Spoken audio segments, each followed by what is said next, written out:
commence le week-end du 23 novembre 2019. Un épisode méditerranéen est donc en cours dans le sud-est du pays. 7 départements concernés, mais ce soir, ce sont le Var et les Alpes-Maritimes qui suscitent la plus grande inquiétude. Ils ont été placés en alerte rouge cet après-midi. Édition spéciale ce soir entièrement consacrée aux inondations dans le Var et les Alpes-Maritimes, avec une eau qui est montée à plus de 7 mètres. C'est le niveau atteint et même dépassé par l'Argence hier soir dans le Var. Partout dans le département, l'eau monte, s'infiltre, s'engouffre, comme ici sur la route de Fréjus. Le nuit où tous les habitants ne rentreront pas dormir chez eux ce soir. Dans toute la région, les cours d'eau sortent de leur lit, comme ici la Brague, à Biot, où des inondations avaient fait 3 morts en 2015. Une semaine plus tard, devant l'étendue des dégâts et à l'initiative de son président Corentin Chapuis, l'association Secourut a donc décidé de proposer son aide aux secouristes du Var afin de porter assistance aux populations. Un tel déploiement est une première pour l'association de secouristes de l'UTC.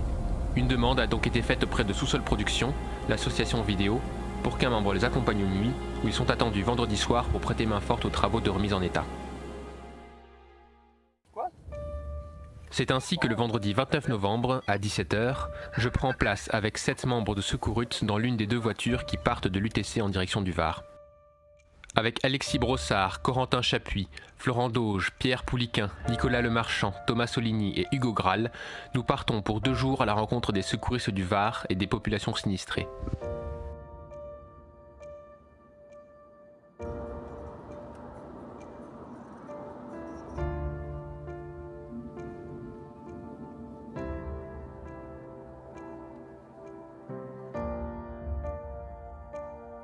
Le chemin qui relie Compiègne au Muy est long. Les secouristes se relayent au volant le long de la route, entrecoupés de pauses café.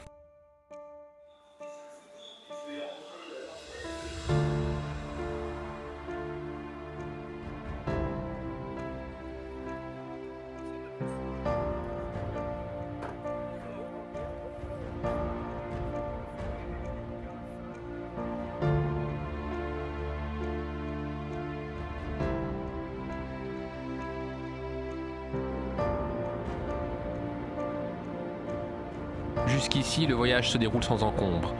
Mais à 3 h 30 du matin,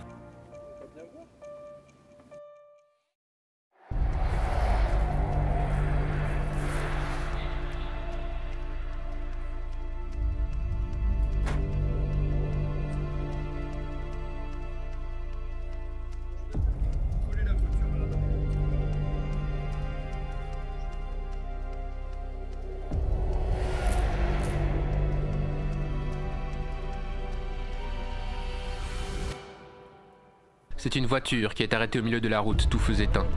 Aucune trace de son propriétaire qui a visiblement pris la fuite après avoir percuté le garde-fou.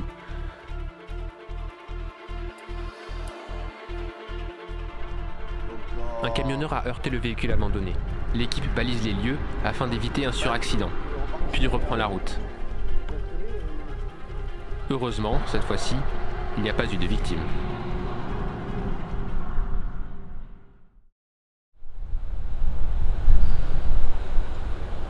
À 5 h moins 10, nous arrivons enfin au gymnase où dorment déjà les secouristes de la Croix-Blanche, du Var et des Pyrénées-Orientales, ainsi que ceux de la protection civile. Du coup, fin de la première étape de la mission. Donc on est parti de Compiègne à 17 h. On vient d'arriver à 4 h 45 au Muy, donc notre camp de base, dans le gymnase de La Perrois.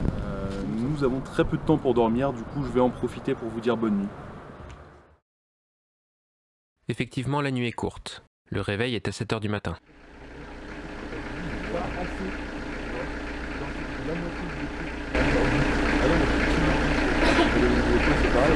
Après le petit déjeuner, la Croix-Blanche locale nous prête des uniformes sombres. Ouais, mais ça taille un peu plus. Mais tu peux la serrer. Je peux essayer. Regarde, tu peux la serrer. Ça taille plus petit. C'est pour ça.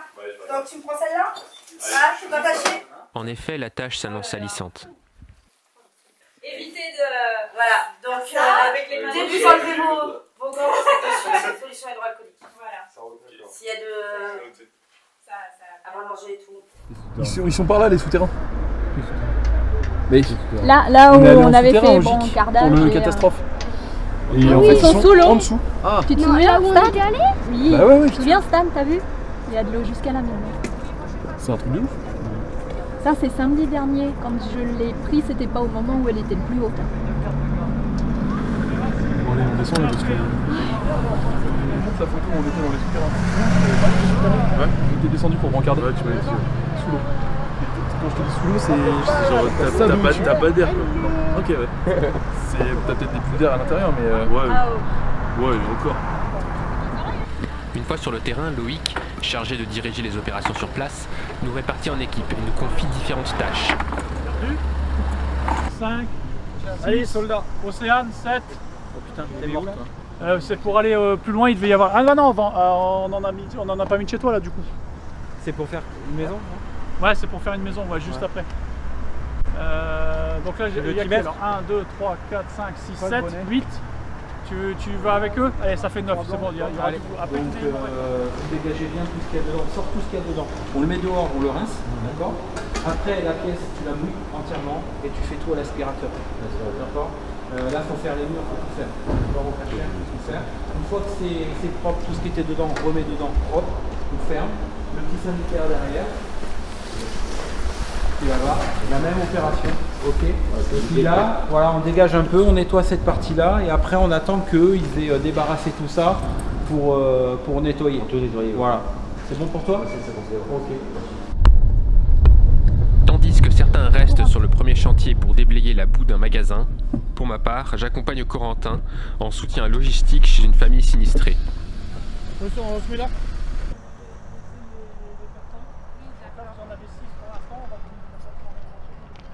Au plus fort de l'inondation, leur rez-de-chaussée a été submergé. Il s'agit maintenant de sauver ce qui peut encore l'être. Ouais, je te laisse, il y a Vincent qui reviendra et tout, mais bah non, voilà, Vincent tu restes là du coup et Corentin il peut prendre le log, ou je prends le log et tu me suis avec le poster. À peine le temps de prendre quelques vidéos des dernières traces de la crue et je repars vers notre chantier.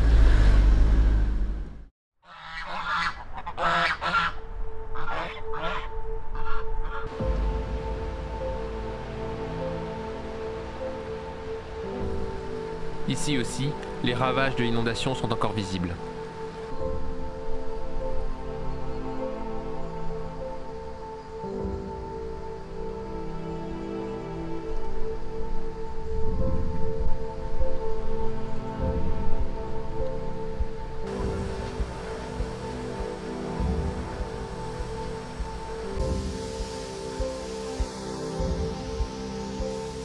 Encore une fois, le travail consiste à sortir les décombres et nettoyer ce qui pourrait être récupéré.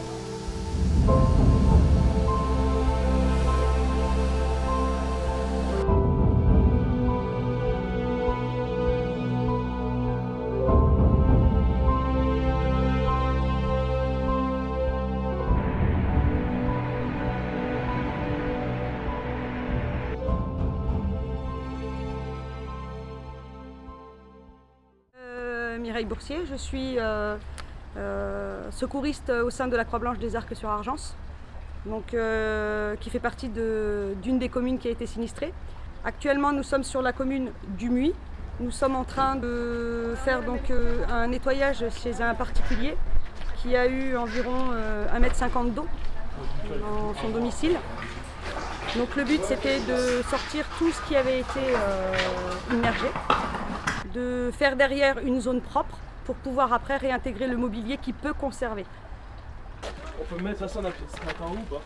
On peut mettre tout là. Attends. Ouais, j'arrive. C'est un gecko. Un gecko et c'est une bestiole de chez nous, regarde là, elle va me mordre. Là elle se sent menacée. Aïe! Saleté. On va voir. Ouais mais là il faut. Ah, mais elle m'a passé pour de vrai. Et là on va faut la sauver donc écoute c'est une rescapée parce que là où elle était. Vous n'avez pas une cellule animale Si on a ce qu'il faut chez nous. Allez on va la remettre dans la nature, elle va être heureuse tout plein. Attention j'arrose. Une fois que tout a été sorti, on en profite pour nettoyer l'intérieur de la maison au Karcher. Ça va les gars, ça se passe? Ça va. Bon ça fait chaud ici. On est là pour les dégâts. C'est comme une thermopile qui s'est mal tournée. La flotte on va faire par là. Voilà. Ah on y go.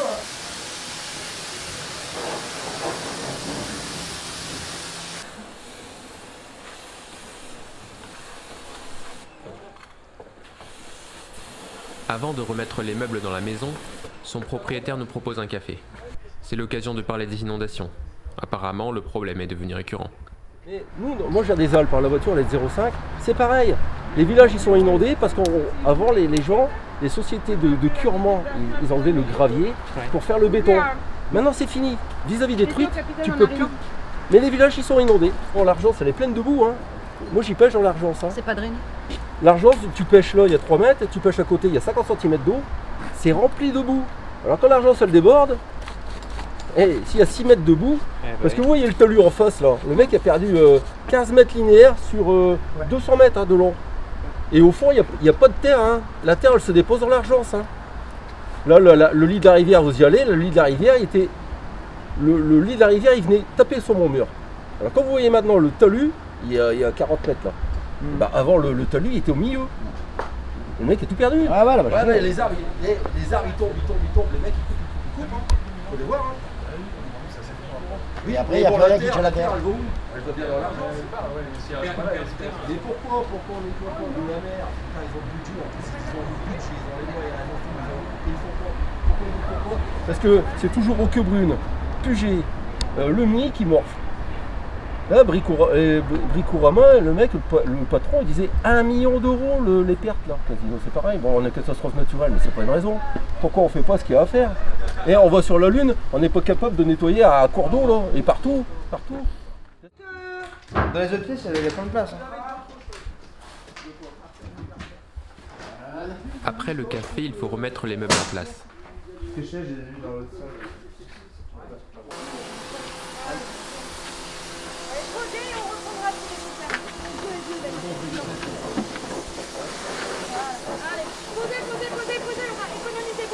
La marche, ouais. Attention à la planche. Ça va aller les gars, vous êtes sûrs? Bah, pas qu'on le fasse à 4? Là, tu te tues. Allez, à 4, prends le relais. Après une pause repas et une fois le travail fini, je repars vers un nouveau chantier. Allez, au revoir monsieur. Merci pour tout.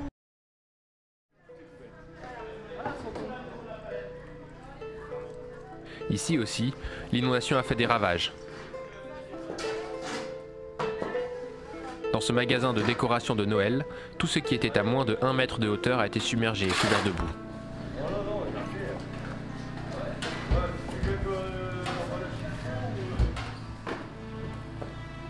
À présent, il faut trier ce qui est récupérable de ce qui est à jeter.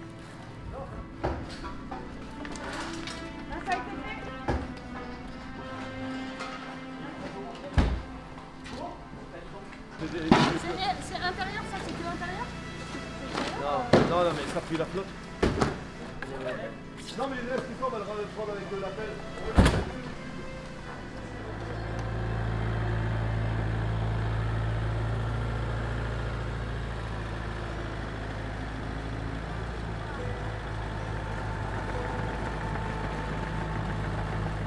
Une équipière secouriste encore de la Croix-Blanche des Arcs sur Argence qui est venue prêter main forte pour aider la zone du Muy, pour aider les sinistrés. Présent Lopez Marie-Hélène, enchantée. Je suis équipier secouriste à l'association secouriste française des Croix-Blanches des Arcs sur Argence. Voilà. T'es là depuis combien de temps? Depuis ce matin. Voilà.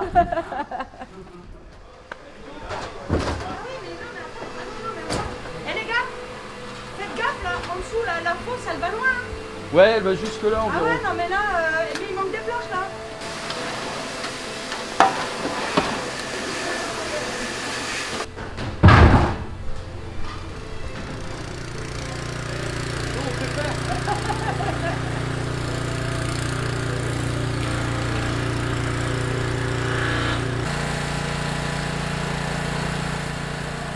Donc je vous présente Franck.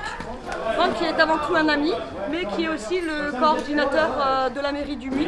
Donc c'est lui qui nous envoie sur des chantiers. Je te laisse te présenter. Voilà, donc je suis au service environnement gestion des risques et je coordonne toute la crise au niveau de la commune. Et donc notamment la remise en état de la commune. Donc voilà, beaucoup de travail, on est à 180 à 200 personnes depuis samedi sur les lieux à travailler. Et on a beaucoup avancé et je remercie toute la Croix-Blanche et toute la mobilisation de la Croix-Blanche pour le travail effectué. La mairie est très contente de leurs bras. Hein. Donc voilà, j'en profite pour remercier tout le monde. Une fois la marchandise triée et le sol nettoyé, les bénévoles arrangent tant bien que mal ce qu'ils ont pu sauver sur un étalage de fortune à base de palettes.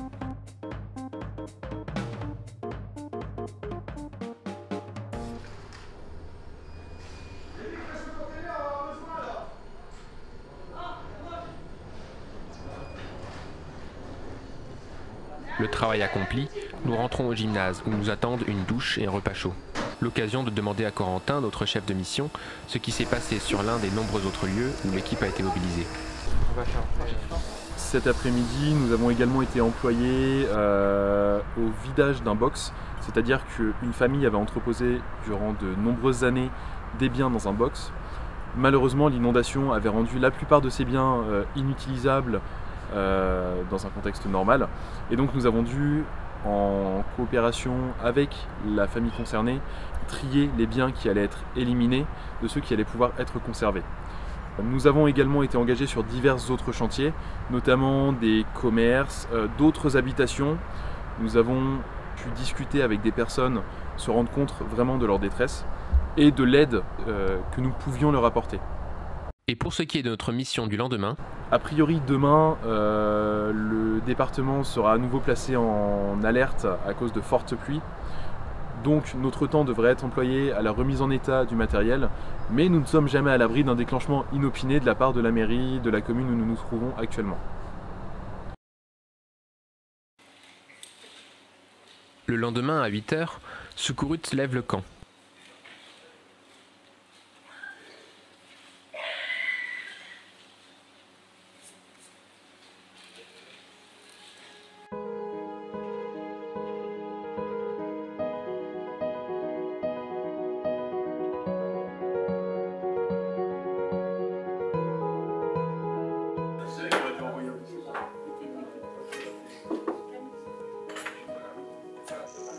Cadre opérationnel sur ordinateur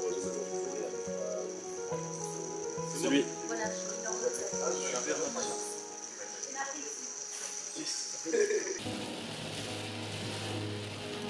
Après un dernier petit déjeuner avec les autres membres de la Croix-Blanche, nous partons direction le hangar pour ranger et faire l'inventaire du matériel. Comme nous le craignons, la pluie a recommencé à tomber. Le département est en alerte rouge.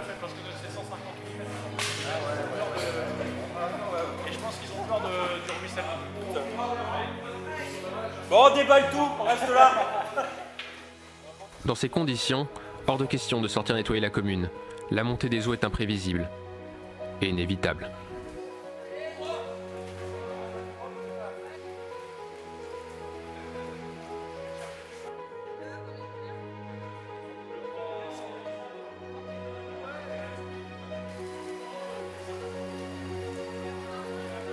Mais en début d'après-midi, une nouvelle tâche se présente.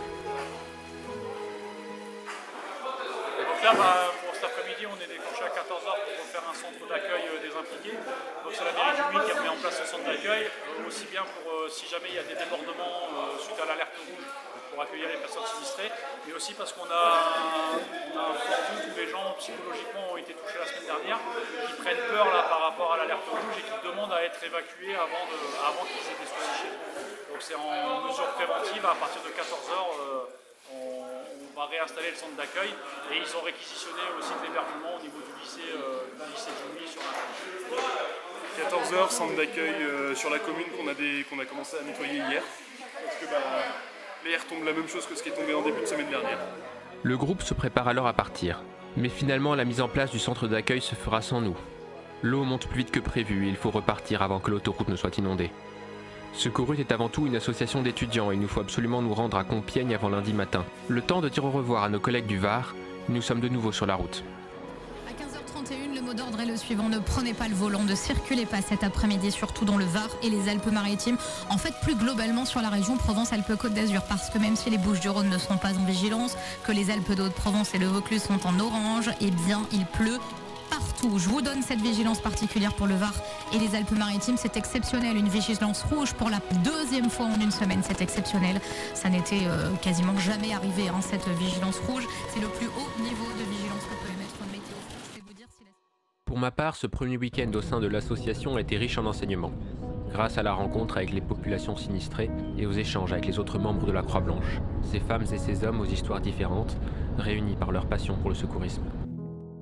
Quant à l'impression générale que leur première mission d'assistance aux populations a laissée aux membres de Secourut, c'est notre chef de mission Corentin Chapuis qui en parle le mieux. À titre personnel, j'ai vraiment trouvé que c'était une expérience extrêmement enrichissante. Malgré effectivement la détresse de ces personnes, nous nous sommes rendus compte que nos actions au sein d'une association agréée de sécurité civile telle que la Croix-Blanche, donc les secouristes français Croix-Blanche, pouvaient avoir un réel impact sur la vie de nos concitoyens.